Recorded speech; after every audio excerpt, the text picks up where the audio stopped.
Di antara banyak hal yang berharga dalam hidup, ada satu yang menjadi landasan utama. Tahukah Anda?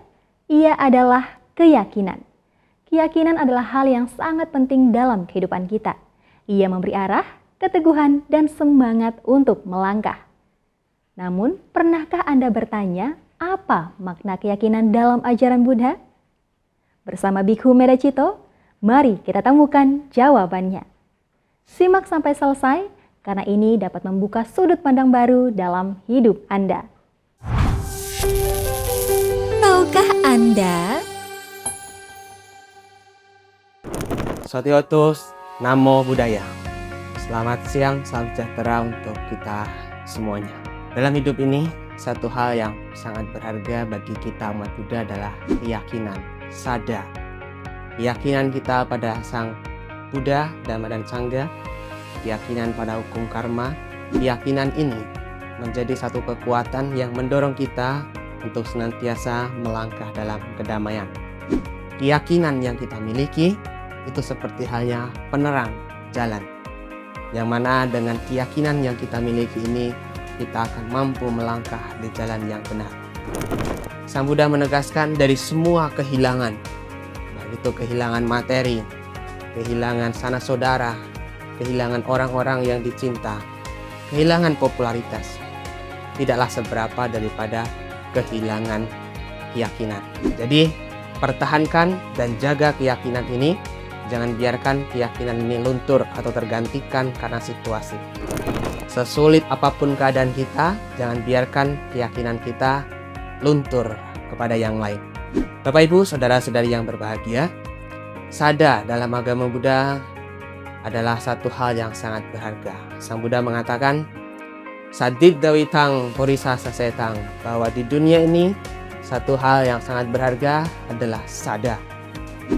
Meskipun kita kehilangan banyak hal, tapi kalau kita masih memiliki sada, memiliki keyakinan, maka sesungguhnya kita masih punya satu hal yang sangat berharga untuk hidup kita.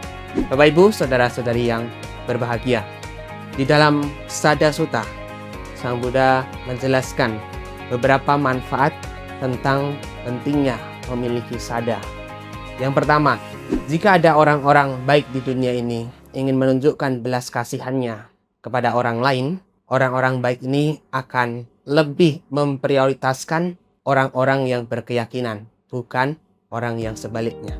Suatu contoh misalnya kita suatu saat membutuhkan pertolongan, kita dalam kesusahan, dan orang-orang baik di sana pasti akan memberikan prioritas kepada orang-orang yang berkeyakinan, bukan yang sebaliknya. Jadi kalau kita punya keyakinan, kita akan mendapatkan manfaat ini. Orang-orang baik akan menunjukkan belas kasihnya kepada kita. Yang kedua, jika ada orang-orang baik di dunia ini ingin menemui orang-orang tertentu, maka orang-orang tersebut akan memberikan prioritas untuk mengunjungi orang-orang yang berkeyakinan, bukan orang yang sebaliknya.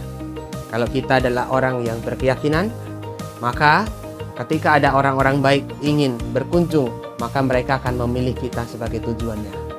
Kita akan dikunjungi, akan didekati oleh orang-orang yang baik. Kemudian yang ketiga, jika di dunia ini ada orang-orang baik atau kita misalnya ingin memberikan persembahan kepada orang lain, maka orang-orang baik ini akan memprioritaskan orang-orang yang berkeyakinan.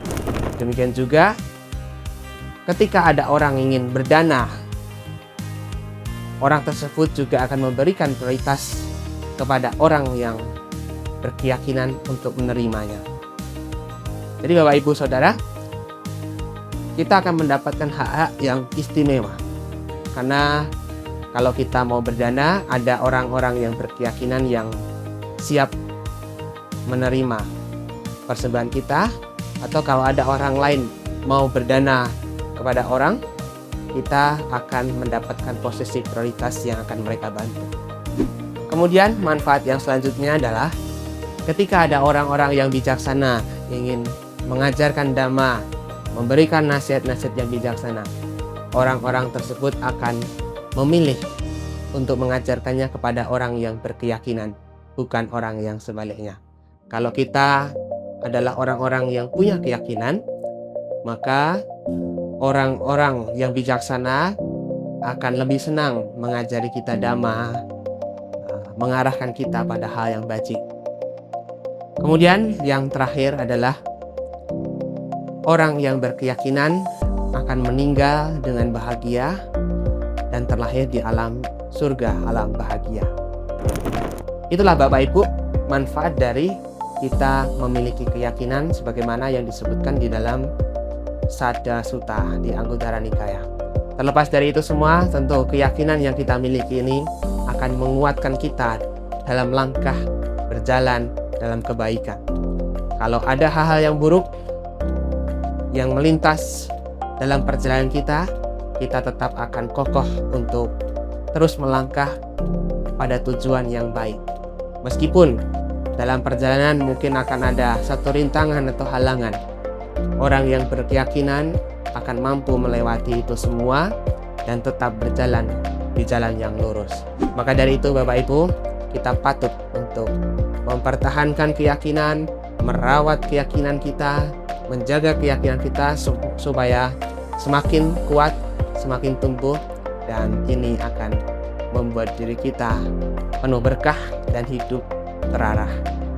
Inilah uraian singkat mengenai Sada pada hari ini. Semoga uraian ini mendatangkan manfaat dan juga mengarahkan pada hal-hal yang benar. Terima kasih. Sotyo untuk Namo Buddhaya.